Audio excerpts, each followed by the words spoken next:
DYWS Super Radio Cebu, alas 5:36. Ang tulumanon, Morning na Cebu sa DYWS Super Radio na piling Best Radio News Program sa Cebu Metropolitan Catholic Mass Media Awards 2024. Bango na mga kapuso o pag-isayri ang mga panghitabo karon sa tong palibot ug sa nasod. Pinaagi ning tulumanon. Morning na Cebu! Morning na Cebu! Maghatod sa mga nagunang mga balitaw kasayuran. Morning na Cebu! Ug ariya ang inyong kapuso, Super Gabriel Bunhok o Super Yui Lenes. Good morning!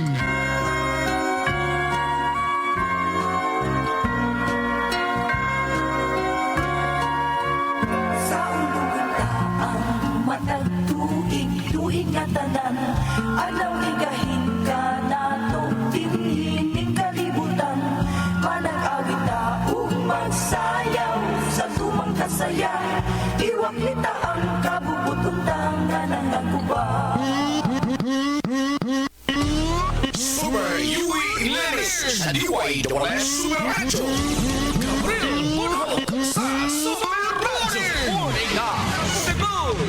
Sugbo, Kabisayan ug Mindanao. Kini ang tulumanon. Morning na Cebu. Kini mga bus galagad sa kanginan. Kini Super Yowie Lanes. Ako usab si Super Gabriel Cañeda Bunhok. Morning na Cebu! Og karon na niya mga headlines sa ato mga balita karong buntaga sa balitang lokal. P-Vox na matikdan ang pagsaka sa baybayon sa barangay na Ilon, siyudad sa Bugo, diin na diskubrihan ang Bugo Bay Fault. Morning na Cebu! DSWD Secretary Rex Gatchalian may duwa sa 10 cities sa syudad sa Bugo din temporaryong gipahiluna ang mga nabiktima sa magnitude 6.9 nga linog. Morning na Cebu! MCIAA may patrabaho na og balik sa primary runway sa tugpahanan nga temporaryong nahunong human sa kusog nga linog. Morning na Cebu! Og sa kauluhan, Davao City Representative Paulo Duterte may saway sa pagkatudlo kang Justice Secretary Jesus Crispin Rimulya isip bagong ombudsman. Morning na Cebu! Senador JVR Sito og Rafi Tulfo may balibad sa tanyag nga panguluhan ang Senate Blue Ribbon Committee human mi-resign sa katungdanan si Senador Ping Lacson. Morning na Cebu! Mao kadto mga kapuso ang uluhan sa mga balita karong buntaga dinhi lang sa tulumanon. Morning na Cebu! At ang mga kapuso, ang kumplitong detalye sa mga balita human lamang sa pipila ka mga pahinumdom standby. Ayaw pa uwi sa mga balita ug drama. Please follow, like ug share sa Facebook page sa istasyon DYSS Space Super Space Radio Space GMA. Super Radio. Morning na Cebu! Super Radio. Local News. Alas 5:42 na kita karon mga kapuso o karon sa mga detalyes balitang lokal na matikdan sa Philippine Institute of Volcanology and Seismology, Confivox o Coastal Uplift o ang pagsaka sa baybayon sa barangay na Ilon sa siyudad sa Bugo human sa magnitude 6.9 nga linog. Sa statement nga giluwatan sa PHIVOLCS, giingong anaa sa usa ka metro ang pagsaka sa baybayon base sa nakita sa mga na-expose nga tidal flats, raised tidal notches og mas taas nga high tide markers. Ipasabot sa PHIVOLCS nga kini resulta sa paglihok sa Bugo Bay o Bugo Bay Fault nga mo'y hinungdan sa kusog nga linog. Ang mga nauga nga sagbot sa dagat nagpamatuod nga kaniadto ang maong dapit na lubog pa sa tubig. Samtang ang pagtaas sa mga tidal notches nagpakita nga tinuod nga misaka ang baybayon duol sa fault line atol sa linog. Nakit-an usab ang kalahian sa gitas-on sa high tide markers nga nasukod sa wala pa og human sa linog. Morning na Cebu! Gisusi ni Department of Social Welfare and Development Secretary Rex Gatchalian ang 10 cities sa syudad sa Bugo nga mo'y balhinan sa mga nabiktima sa magnitude 6.9 nga linog. Nasayran nga pipila ka mga residente ang nagdumili gihapon sa pagbalik sud sila mga Pinoy-anan tungod silang kahadlok sa mga nasinati nga mga aftershocks matag karon og unya. Kadto mga pamilya nga gibabalhin sa tent city ang kinahanglan usab nga mutuman sa mga lagda sama sa pagdili sa pagpanigarilyo, pag-inom ug pagsaba-saba ilabi na panahon sa laom nga You will kagabion. see a steady stream of secretaries flying in and out of Cebu.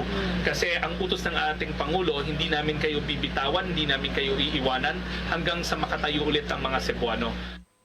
Inyong nadungog ang tipik sa pamahayag ni DSWD Secretary Rex Gatchalian. Nasayran nga mikabat na sa 50 ka pamilya o 254 ka mga individual ang nabalhin na sa tent city sa syudad sa Bugo. Gawa sa syudad sa Bugo, doon na usay tukuron nga tent city sa lungsod sa Medellin. Hinuon nagpadayon pa ang site development ug ang pag-abuno sa yuta ingon man na pag-set up sa mga tents. Morning na Cebu. Alas 5:44 na mga kapuso diri sa atong tulumanon. Gituga ni Department of Social Welfare and Development kung DSWD Secretary Rex Gatchalian nga niabot na og 225,000 ka mga family food packs ang ilang na-deploy ngadto sa mga dapit nga hilabihang naapektuhan sa magnitude 6.9 nga linog. Pinasubay kini sa nahimong mando ni Presidente Bongbong Marcos Jr. nga padayunon ang paghatag og hinabang ngadto sa libuan ka mga apektadong pamilya ug individual gikan sa ground zero ug mga silingang dapit. Hinungdan nga nahimong paspas ang distribusyon ni ining ngadto sa publiko. Resulta usab kini sa paspas nga pagtrabaho diin tinabangay ang mga volunteers ug mga cash for work beneficiaries. Ang matag family food pack adunay supply sa bugas, tilata ug hot drinks nga mahimong pahimuslan sa mga sakop sa gagmayng pamilya.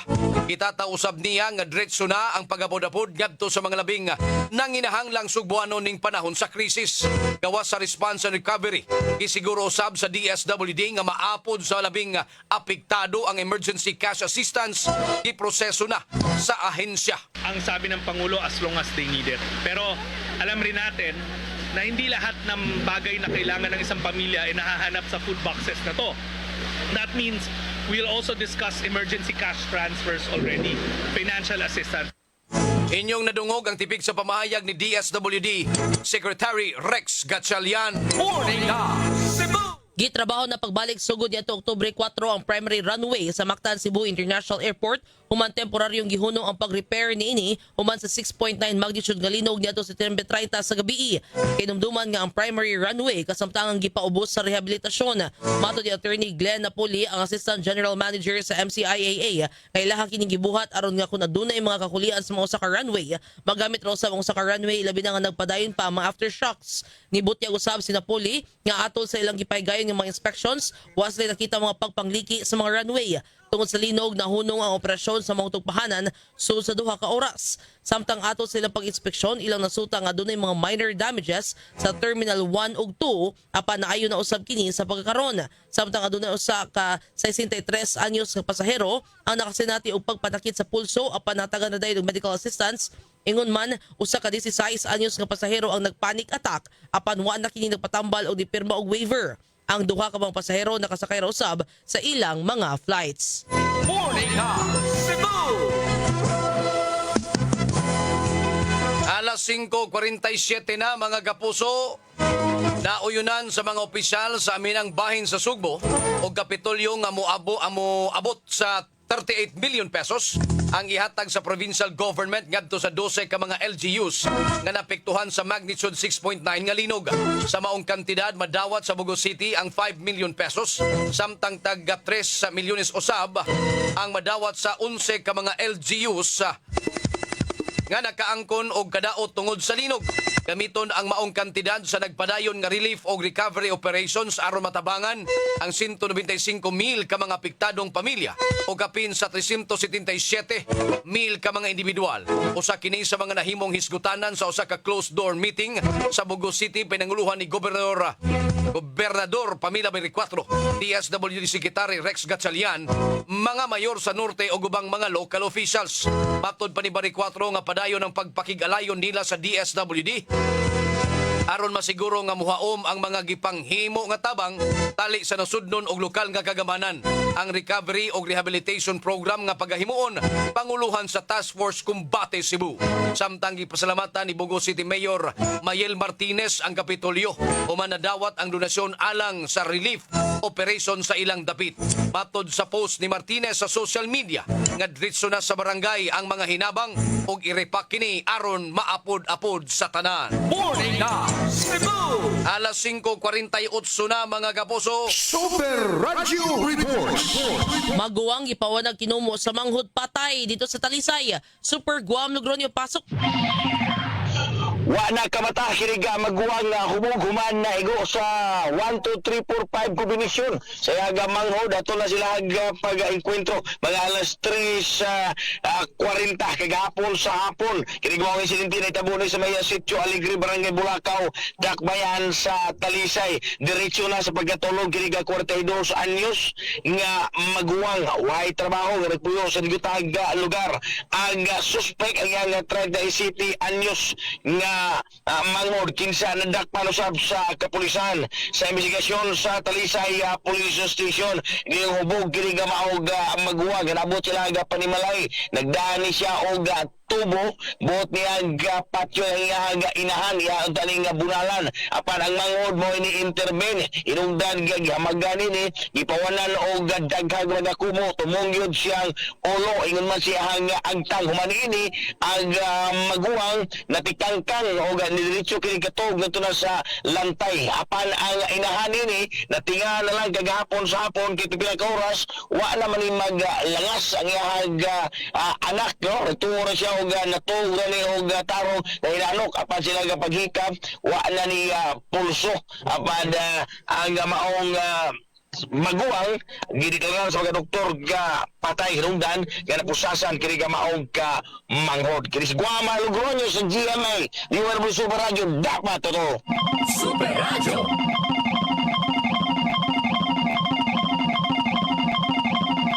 Alas 5:50 na mga kapuso. Ang Cebu City Care simuon sa Barangay Labangon karong adlaw nga Biyernes. Detalyes balita pinagi ni Super Alan Mahait. Paso! Ikatakita ka na umabot adlaw nga Biyernes, ipatuman na ang Cebu City Care sa ato mismo sa Barangay Labangon ning Dakbayan sa Subo pinagi sa Cebu City Lawyers dinhi mismo sa Dakbayan sa Subo. Nagkadaya nga mga serbisyo ipabot sa nisgutan nga kalihukan pinagi sa mga abogada dinhi mismo sa syudad.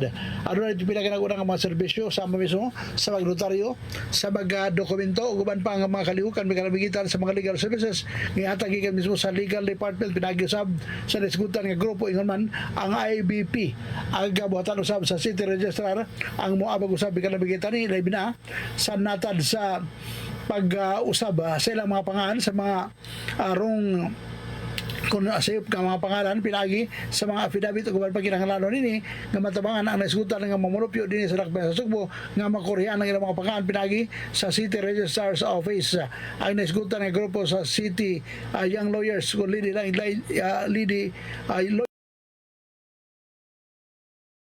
nga City Cares Program sa Cebu City Government. Ako sa Alan Mahait sa Jeremy Super Radio DYWS dapat ito. Super Radio. Kapitolyo may sea ambulance na aron paspas nga makatag og serbisyo sa punto medikal sa mga biktima sa kalamidad. Super Lloyd Suarez pasok. Usan sa gipasigarbo karon ni Cebu Governor Pambari 4 pagpalambo sa gitawag og emergency response or quick response mao ang pag-acquire og usa ka sea ambulance or mga sea ambulance or mga sakyanang pandagat kini nga makaresponde ngadto sa mga gagmay nga mga isla ug uban pa nga mga dapit aron pag-rescue sa mga biktima sa mga kalamidad for emergency purposes ug ang maong katuyuan mao nga pagpalambo usab kini sa serbisyo sa Provincial Disaster Risk Reduction and Management Office PDRRMO nga tuyo ug tumong sa gobernadora mao gid ang pagpalambo niini maong opisinaha aron hingpit nga madali pag-rescue ang mga biktima sa mga kalamidad. Ang maong sea ambulance sumapa pagsiguro kini sa mga pasyente o sa mga biktima sa mga lagyo nga mga lugar nga diin makadawat ayon og medical nga atensyon o mabalhin kini direkta ngadto sa mga dugol nga mga tambalanan kana o grabe na gyud kayo ang ilahang nga kahimtang gitawag kini og serbisyong paspas serbisyong makatao ubos sa liderato ni Gob Bare 4 kini si Lloyd Suarez sa Jimmy Super Radio DYWS dapat totoo. Super Radio. DTI 7 gisiguro nga stable ang presyos mga palaliton. Detalyes balita pinagi ni Super John Kim Bote. Paso!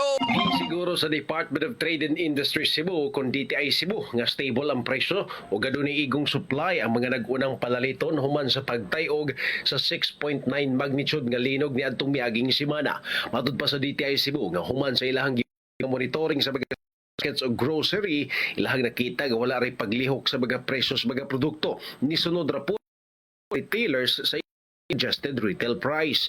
Padayon sa DTI Cebu sa ilang mga monitoring, particularly diya sa Northern Cebu, kung diin ang grabing epekto sa linog. Ilahang nabantayan nga nakabalik na ang mga dagkong mga tindahan sa ilahang operasyon. Nya nalay mga ginagmay nga shortage, pero wala raman po'y undang ang pag-abot sa mga stocks. Nya wala ra po'y nabantayan nga pagsaka sa mga presyo sa mga produkto diha sa Northern Cebu. Kini si John Kimbote sa GMA Super Radio. DWS dapat totoo. Super Radio. Doctor. Morning na Cebu. Super Radio National News. Alas 5:59, dismayado si Davao City Representative Paulo Duterte human sa kontrobersyal nga pagkatudlo kang Justice Secretary Jesus Crispin Buying Rimulya isip bag-ong ombudsman.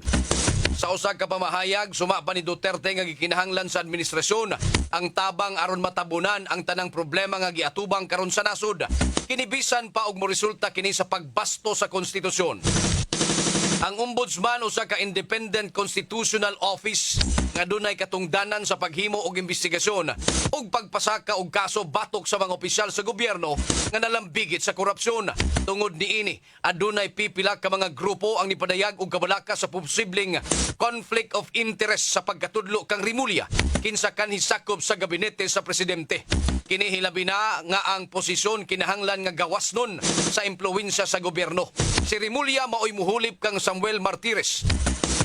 Kinsa miretiro na sa katungdanan, ibarugan hinuon sa Malacañang nga legal o nahisubay sa proseso ang appointment ni Rimulya. Morning na Cebu. Alas 6:00 na mga kapuso. Super Radio Weather News. Ayon sa itong weather update, Joseph Merlas, good morning. Buntag, Super Gab, ug Super Yui, ug monthly latest weather update para karong adlaw Miyerkules. Aduna tay gibantayan nga usa ka tropical depression gawas og layo nga bahin sa ato ang Philippine Area of Responsibility. Nahimutang ni sa may 1,985 kilometers sidlakan nga bahin sa may Central Luzon. Wala rin epekto sa ato ang panahon sa bisanasang bahin sa ato ang nasod ug iyahang general movement is paingon diha sa may habagatan nga bahin sa Japan. Kung makasud man sa ato ang PAR diha lang sa may northeastern boundary sa ato ang PAR. Silang bahin kining ITCZ o Intertropical Convergence Zone mao weather system nga nakaapekto diri sa Kabisayaan, Mindanao, apil na sa may Palawan. O kining northeasterly wind flow o hangin nga gikan sa amin ang silangan mo'y nakaapekto diha lang sa silakan nga bahin sa may northern ug central Luzon. Sud sa 24 oras tungod ning ITCZ, makasinati ta haning medyo mapanganuron ngadto sa madag-umon nga kalangitan og nagpabilinta sa ton tsansa aning mga katag-katag mga hinay ngadto sa kasarangan og nakasyon nga kusog na mga pag-ulan. Mong digay punta mo kumpiyansa nagya po ning hulga ani mga pagbaha ug pagdahili sa yuta labi na kung matungnan ta aning kusog ug mga magdugay na mga pag-ulan. Para sa kemtang sa tong hangin ug kadagatan, wala ra tay gale warning nga giisa. Ang tibuok Kabisayaan adunay hinay ngadto sa kasarangan nga hangin nga gikan sa amin ang silangan ngadto na sa amin ang kasadpan ug atong kadagatan adunay malinawon ngadto sa kasarangan nga mga pagbalod. Sa Cebu atong dagat motaob ni sa alas 11:53 sa buntag nga gilawmon nga 1.5 meters ug mohuna sa alas 5:33 unyang hapon nga gimabon nga 0.3 meters. Atong temperatura 25 to 31 degrees Celsius atong haring adlaw nisubang sa alas 5:33 sa buntag ug mosalop ni sa alas 5:31 sa hapon. Ug matong latest nga diri sa buhatan sa Pag-asa Mactan, Visayas del Oeste, si Joseph Merlas, maayong buntag.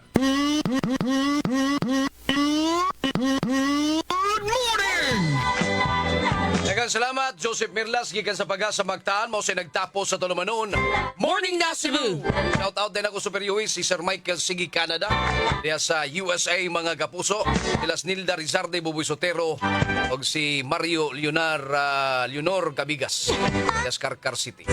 O taigong panahon mga kapuso diri sa atong tulumanon, at ang imo sunod karon dayon, super hirit, kita gyapon mag-uban niya sa pagisgot sa pipila ka mga isyu, may labot ang haring lungsod mga kapuso, ingon man sa pagpamatis mga balita, kanahipos sa mga kauban des gawas gabahin mga higala. Tangas kadaguan sa istasyon, Super Kit Matos Cortez atong station manager, Algin Nabagita Program Director, Patch Anthony Inzo News Director. Dito sa transmitter site, Super Alan Haka, atong sparring partner, Super Dondon Chip Villa Carlos Jr., kauban si Jones Kevin Galagar. Iniusabi niyo mga ubos galagas kanginan. Hindi yapon Super Yoey Lanis. Ako si Super Gabriel Canyeda Bunhok. Dinhilang sa tulumanon, Morning na Cebu! Malipayong Pasko at Tonaminoy! ginabati ang mga